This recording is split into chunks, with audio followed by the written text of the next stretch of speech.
All right, here we go. You ready? No, I want to get out of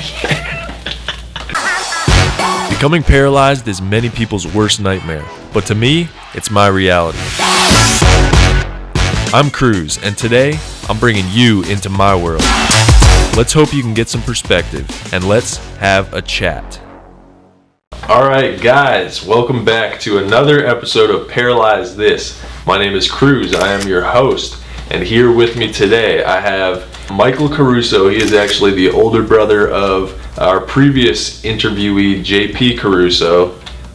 Thanks for coming on the show, dude. I appreciate you wanting to experience this and kind of jump on board with this concept and see how you feel about it. You betcha, Cruz. You're welcome. I'm glad to be here, man. I went to shake your hand, but I'm all strapped up in here. So. You certainly are. So that leads me to this point that is the point of this show, to help raise awareness for people with disabilities and kind of change perspectives of people who live life differently.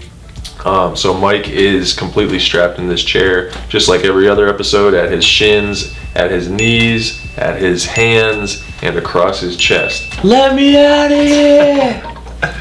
So he's very restricted. Right off the bat, like, how do you feel? You said you're not very claustrophobic, but how do you feel right now? I feel good, man. Yeah. I mean, I wish I could, give you daps or whatever like that, or, get up and walk around and stuff, but, hey, it's good to be here with you, man. Thank you for having me on the show. I'm honored. I'm glad you came, man. So Mike has an extremely amazing story and kind of life journey that I want to touch on a bunch of it with you. But let's start with the youngest barefoot champion ever. Is that correct? Yes. Barefoot water skiing champion ever? Yes, the youngest barefoot water skier to ever barefoot water ski. Mm-hmm. The youngest barefoot water skier to barefoot water ski backwards, and the youngest barefoot water skier to compete in a tournament. That's amazing. And you were how old? I was like 2 years and 10 months the first time I barefoot water skied. That's wild. Yeah, my buddy Brian Fox, he was a neighbor, he was a world record holder for barefoot water skiing, and my dad used to go out skiing every day out on the water footing. Right. Because you lived on the lake. Yeah, we lived on Lake Ida and Delray Beach. Alright. So my dad would drive for him, he would drive for my dad, and one day I was like, yeah, I want to try it. Right. So I hopped in the water and I got up on his skis. He was using skis. And I was wearing just a life jacket, the little orange one, I remember it. The little orange one. And he spread his legs apart and I stood on the water with my bare feet in between his skis. Right. And was holding onto the handle with him. And then he let go of the handle and I held on and I just skied all the way down the canal, first try. At 2 years, 10 months old? Yeah. That's amazing. Thank you. So what kind of, in your earlier years, like what kind of championships did you go to and win? I competed in the first ever Junior World Championships. Okay. I also won multiple national titles as a junior. And then ended up winning the Junior World Championships in 2001 in New Zealand. That's one of my greatest accomplishments. Also won a regionals championship in men's 2 and a nationals championship in men's 2, and then went open and then open pro, and been competing in the professionals, since I was 16. I took a 12-year hiatus and then just came back to it recently. So I made the World Championships for the Elite Worlds, and last year in 2018. So that was a great accomplishment to get back on my feet and be able to compete at the world title again. And I had skied in 2 World Championships prior to that, in 2002 and 2004. Wow. So yeah, that 12-year hiatus you're talking about, you had some crazy stuff going on. That's what we're going to get into later. That's the juicy stuff, people. The juicy stuff. How old were you when you stopped for the first time, when you stopped barefoot water skiing? I was 18. When were you diagnosed as schizophrenic? When I was 18. 18. So did that play a part in your falling out with the sport as well, or was that... Wait, first off, can you tell me about your schizophrenia? Like, could maybe explain it to the viewers who may not know what it is? Yeah, sure. I guess my case is fairly mild. Now that I'm starting to work hard and live a cleaner lifestyle and everything like that. So But I don't know, sometimes you start overthinking things a lot, and you'll think twice about something. Like, you'll think one thing about it and you'll be like, well, maybe I should do this or whatever, maybe I should do that. Right. So it's like a mental, mind altering. Yeah, like thing, contemplating right? And stuff like that a lot. Yeah. And also I get stressed out pretty often. I usually keep it inside. Yeah. And then also just like worrying about little things, like, you know, like in the middle of, did I lock the front door, going down and checking to make sure the front door is locked and stuff. It's kind of like security and comfort and stuff like that. Yeah. Like, also, like, some things, like when I get sad, I get really sad. Really?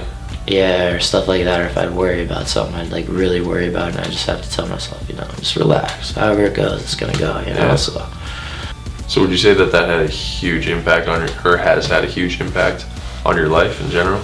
Or you said it's kind of mild, so it's mild, it wasn't really big. Yeah, it wasn't that big of a deal. You also went through a pretty heavy drug addiction. Yeah, I was definitely addicted to drugs and alcohol. I started smoking cigarettes when I was 9 years old. Jeez. And then I started drinking when I was about 12, 13. And then, you know, one thing led to another, and I started picking up drugs. And when I was probably about 22 is when I like really hit drugs really bad. What kind of drugs? Crack cocaine, heroin. The strong stuff, the heavy drugs. Yeah, like really hardcore drugs. I was smoking a lot of crack cocaine back then when I was 22, 23, 24, 25, and you know, I started doing bad things and stuff, like doing people wrong and everything like that, and one thing led to the next. I ended up on the streets. Like, so I started praying every single day, all day long, just praying and praying and praying to God, to Mother Earth, to the nature, to like all of the universe, just to help me help myself, you know? Right. Let me, you know, take action, clean up my act. Try to get back on track. Yeah, not be so lazy. And then when I finally do have energy, I want to go use drugs or drink, you know? So I just prayed and prayed and prayed, and I ended up, someone gave me a Greyhound bus to California. Mm-hmm. And that was probably the best thing that ever happened to me. When I was in California, first thing I did was just hit the woods and just hike all the way down to Mexico.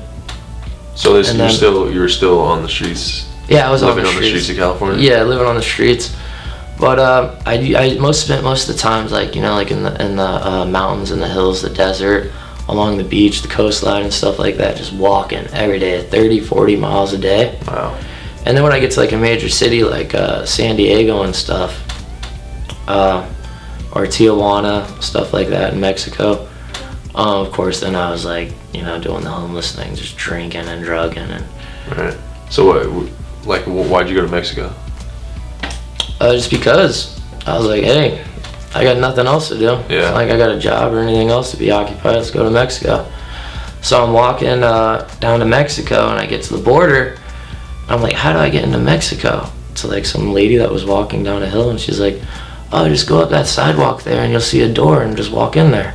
Just like that? Just like that. So like I go up this little sidewalk along a hill, along this wall, and there's a white wall and there's a white door, and it just blends into the wall. I'm like, well, this is the only door. It's at the end of the sidewalk. Right.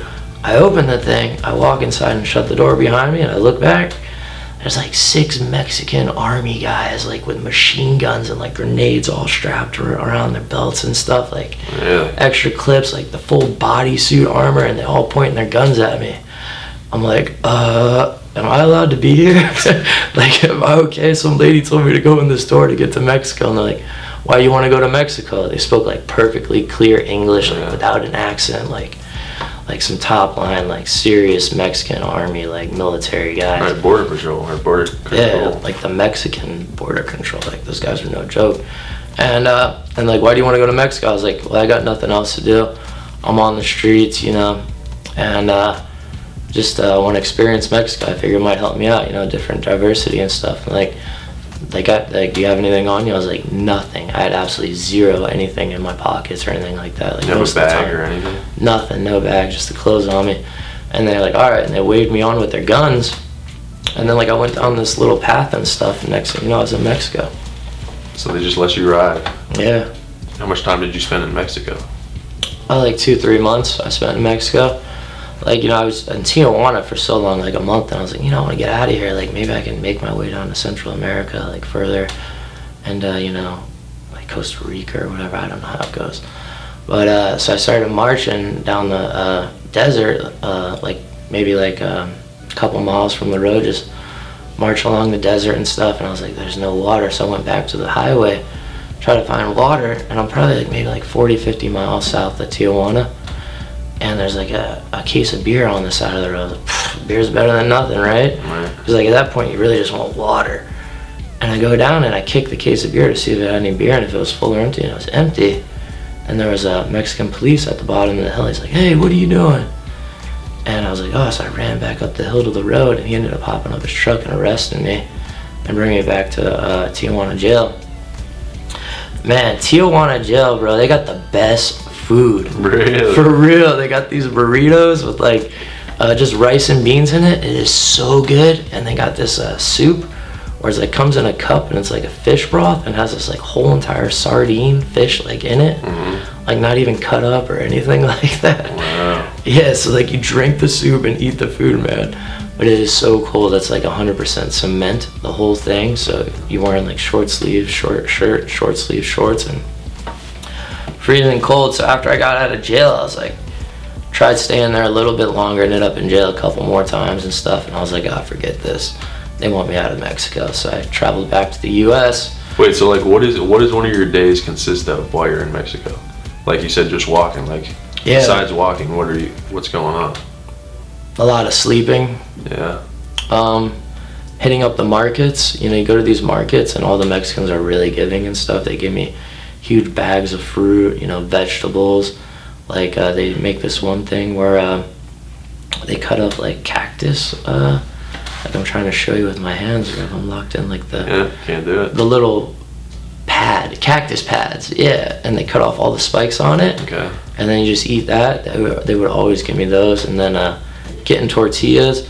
And also in Tijuana, they got like a little park where like they sing music all day, and like the tourists come and watch like the natives there like sing like traditional Mexican songs and stuff like that. Right.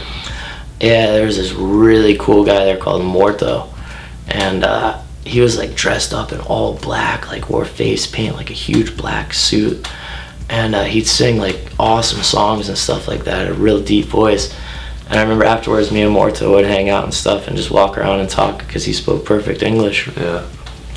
And then at the end of the day, you know, he'd go to his house and I'd go back underneath some eucalyptus trees and just pass out. But I got tired of it, you know, being on the streets and stuff, so I figured, you know, there's more woods and less desert in California, so I went across the border back to America with like no passport or anything. And they let me through. They just asked me a few questions about my grandparents and stuff and really? Serving in the military, yeah. So I got back into the US, and first thing I did was hit that beach right when I got to a city where I could get to the beach.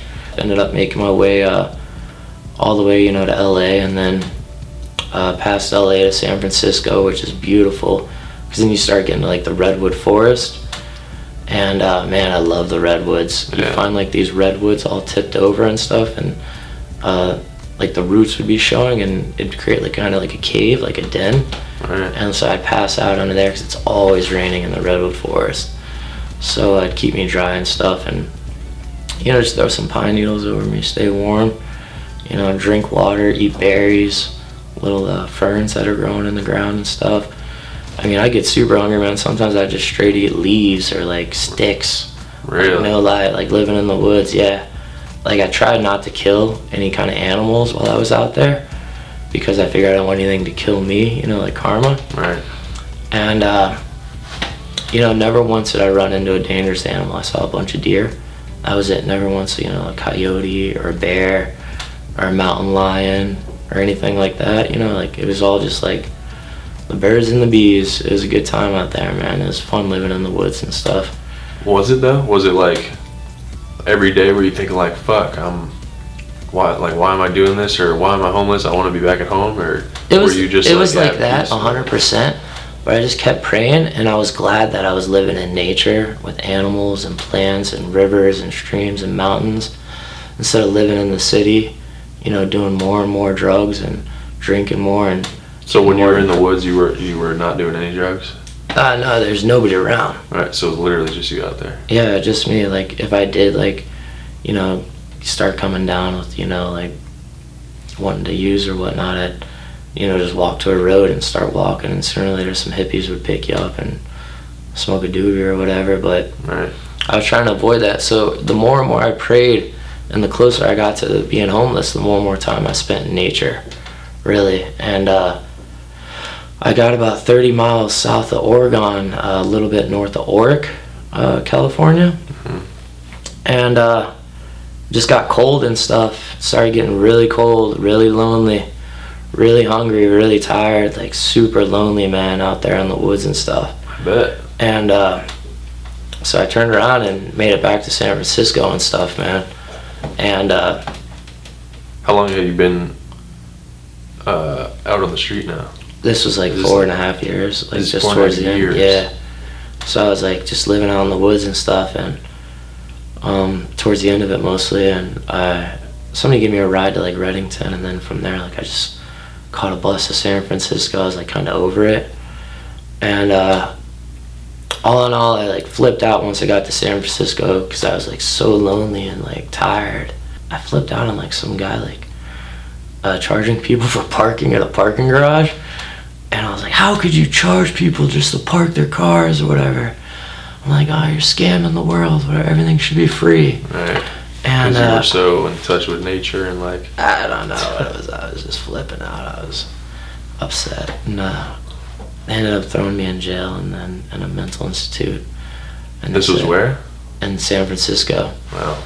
And they're like, oh, you're starting to get quite a history of, you know, mental instability and stuff. We're going to put you in a state hospital unless if you can have somebody come and pick you up from this mental institute. So like I had never really called anybody to get me out of anything, you know. Yeah, had you, over this 4.5 years, had you spoken to any of your family? Yeah, I'd call everybody in the family like probably about once every 3 months or something like that, just stay in touch. And just what, let them know that you were all right? Or? Yeah, just borrow their phone, borrow somebody's phone. I still have all their numbers memorized to this day and stuff, so. Because that's the old school way. We didn't have cell phones, just memorize numbers or write them down. Yeah. And, wait, so when you would call your family, what did they say? Were they trying to get you to come home, or? Nah, my sister did. My sister told me, you know, if you need a place to stay, come stay with us. And I was like, whatever. And then, like, I told her, like, the next time I called, about a week later, I was like, you know, I just smoked a big batch of crystal meth right now. I'm down to come home. Could I stay there or whatever? And she's like, well, call me back in a little bit. So I called her back, like, you know, after, like, a couple days to say, like, well, can I come stay there? And she's like, oh, well, you know, since you're using drugs and stuff and talking about it with us, I really don't think it's best that you come stay with us, you know, so. Right. But I really hope you get better, Michael, you know. And so I kind of took that to heart, but I said, you know, I focused on myself and started getting better after that, you know, and praying more and trying to spend more time out in nature. That was like when I was in Ocean City or whatever that's called, Ocean Beach, something like that. And it's just north of San Diego. Mm-hmm. And so I ended up in the mental institute in San Francisco. All in all, I called my sister Caroline. She's like, I told her like what was going on, like they're gonna lock me up for good, like no escape, like you're in there for the rest of your life. Yeah. And she's like, all right, well, I'll come get you. So you know Anthony with the long hair, plays guitar and stuff. Yeah. Anthony and Caroline came and got me out of the mental institute, got me all dressed up, new clothes, got me a hotel room, showered, cleaned up, and met with my Uncle Paul for dinner. Uncle Paul got me the hotel and stuff. It was nice. And had a nice dinner. And my Uncle Paul says, you know, Michael, you know, now that you're around us again, you know, like, I mean, you're eating a meal, you know, at a restaurant, you're all cleaned up. What do you like most about this? And I said, you know, just being around you, Uncle Paul, and Caroline. Really, I mean, this means the most to me, just being in your companionship, because I was alone for so long. It was just me. A long time. So this is still 4.5 years, or this is like? This is like 4.5 years towards the end of it. Wow. And I was like, it's nice to have someone to talk to, that actually knows me and believes stuff that I say. Because, I tell people, yeah, I was on the cover of Extreme Sports Illustrated, the Sports Illustrated Extreme Sports Calendar or something, and they'd be like, what? I'd be like, yeah, I was a professional barefoot water skier for years. And like, get out of here. They think you're just a crazy guy dude. saying stuff, yeah. I'm like, yeah, I was in Sports Illustrated for Kids, Sports Illustrated Extreme Sports Calendar cover shot. And, they're like, hey, this guy's full of it. But then, sitting down with them, I tell them about that. I'm like, my history and stuff. And, yeah. I really thank you for your companionship and stuff at this dinner table. And end up catching a flight home and staying with my sister. And that was the end of me being homeless. That's wild, man. That is a long journey to be out there on the streets, dude. Yeah. Wow. From Florida to California to Mexico, back to California. This whole 4.5-year journey, like, what did you miss most about being home? Or having a home in general? Yeah. Okay, well, first off, having a home, being warm. Yeah. And being dry. Because we're in the woods and you get wet, and then it's like, 50 degrees that night. You just kind of like throw some pine needles over you and just sleep it off, whatever. So being warm, that was the number one thing I missed. Being dry, probably the second. And then family and friends, really. You're so lonely out there in the woods and stuff, or on the streets. Yeah. It's like, now that I have friends again, and now that I have family, so it's changed my life. It's a lot better. I'm really grateful for it.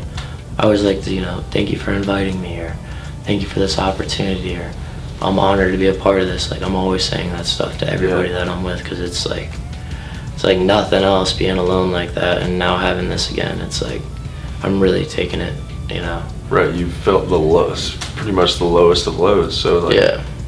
That's awesome that you've learned to appreciate the people and around you and everything you've got now. 100%. Is that what you cherish most, like just that's having things now and having your friends and family? Like it's kind of wild. Like when I was homeless, like your body's so uncomfortable because you're always so cold or malnutrition or thirsty or something like that. So that's really the number one thing that I like the most, is being able to, be warm, comfortable, have a full stomach, not be really thirsty, be quenched. And second would be having people around that I can call friends, and having people around that are my family that like being around me. Right, good support system. Mm-hmm. And so that's allowed you to get off of these hard drugs and get back to a healthy lifestyle. Trying to. I just started skiing 5 days a week now, so yeah, getting a lot of exercise. I've been eating a lot of fresh fruits and vegetables. I'm drinking raw and filtered apple cider vinegar like twice a day. Trying to drink a lot of water. Trying to stay healthy, get exercise and good nutrition, and trying to get a good night's sleep. Yeah. I've also been working really hard, like almost every week, over 40 hours. And skiing like on top of that, like another 10 hours. So they also just recently made me the regional director for the South.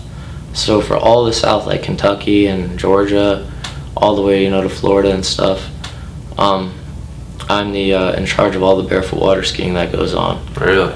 Most of all, just trying to get people to start barefoot water skiing, really. Yeah. Yeah, my brother Andrew got me this hat that says "Make barefooting great again." I was like, oh, I love it, man. I was like, America's already great, but back in the 80s, barefooting was like the thing. Like when I started barefooting, it was big, like huge. ESPN was covering every tournament.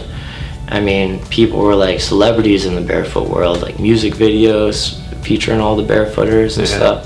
So that was like before more extreme type of sports came about? Yeah, kind of like before the whole snowboarding, wakeboarding thing. Right. So barefooting was the top of the extreme sports, and then 90s rolled around and they started using boards and stuff, be on the boat and on the snow and stuff. That became real popular, and that kind of took it away. And I stayed doing everything from surfing, snowboarding, snow skiing, right, just an athlete. barefooting, every kind of extreme sport I could do. I was in there and trying to be the best I could and get as much practice as possible. Yeah. So, yeah, the 2000s came around, and there's maybe like 50 people at the Nationals when, back in the 80s there's something like, hundreds of people. So yeah, there's a big difference. And so I'm really working, to inspire people to get out there and try something.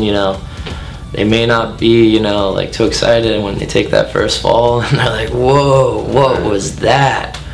And you just have to, wake up and smell the roses, man. Get back out there and do it again and try it. Right. And it's like all about people's comfort levels, expanding, like what they're comfortable doing, like how extreme are they willing to go? Yeah. To be the best at a sport or something like that. So yeah, trying to get the younger crowd out barefoot water skiing. It's a lot of fun. You're always pushing yourself, challenging yourself, competing with friends. Like, oh, I did this trick, you should try it. Oh yeah, I can do that too now. That's tight. Thanks for pushing me to do that. So trying to get the younger crowd started, and it's going well. Reignite the sport with Mikey Caruso. There you go. Nice. Yeah, that's cool, man. That you definitely need to get to the youth, and show them, what it can be and what it's done for you. And that's awesome. Thank you. So you have a big tournament. You just came back from a tournament? I did, yeah. Yesterday I got back from Montana, the Montana State Tournament. It's an awesome tournament. My buddy Brian Heaney runs it, and his wife Linda Heaney lets everybody stay at their house and feeds them. And nice. It's kind of like a mom to all of us, and puts us up, and it's just barefoot, barefoot, barefoot all day. We're barefooting every day. And you get out there in the tournament, and you're fresh, you're well practiced, you're well rested, and you can ski as much as you want. You can barefoot as much as you want. Like, you get 4 rounds, and they take the top 3 rounds from it. Yeah. So in case you're pushing for that score, or you want to practice this certain trick run, or get comfortable going over the jump, you can do it as much as you want. And it really helps out people, and gets them acquainted with the tournament season, because it's before nationals. So yeah, like you said, the big tournament's coming up. I got regionals on July 20th and 21st down at Mills Pond Park in Fort Lauderdale. And of course, I'm the regional director, so I'm hosting that tournament, the regionals. And it's going to be good. We're going to have Tom's Ribs out there catering the event. And Celsius is going to bring some drinks out there for us all. Should be a really good time, man. There's going to be a lot of barefooting, a lot of relaxing, laying out in the sun, tanning and stuff, and good eating. So, well, you heard it. Mills Pond Park in Fort Lauderdale, July 20th. Go check out Mr. Mikey Caruso here on the water. Get some food, get some good drinks, some good people, and check out the sport. And then after that, I head to Wisconsin for the national championships. Regardless, do you have to win regionals to make it there, or? I just have to ski regionals. That's the rule nowadays, is you have to compete in regionals in order to go to nationals. So as long as I compete in regionals, I'll make it to nationals. Nice. So after nationals, the next big tournament is the World Championships in Sydney, Australia. It's in Liverpool, just a little bit down the road or whatever. And I can't wait. Big time, dude. Yeah, this will be my second World Championships. I was on the USA team. That's been in Australia, so it'd be cool to go back there and check out a different site and stuff. Yeah, it's wild, man. You just see these kangaroos just hopping along the road, kind of like it's like cows. I mean, they really don't farm or anything, but you see cows here in Florida on the side of the road. Yeah, that's like what this giant, like 9-10 foot kangaroos are just jumping all over. Yeah.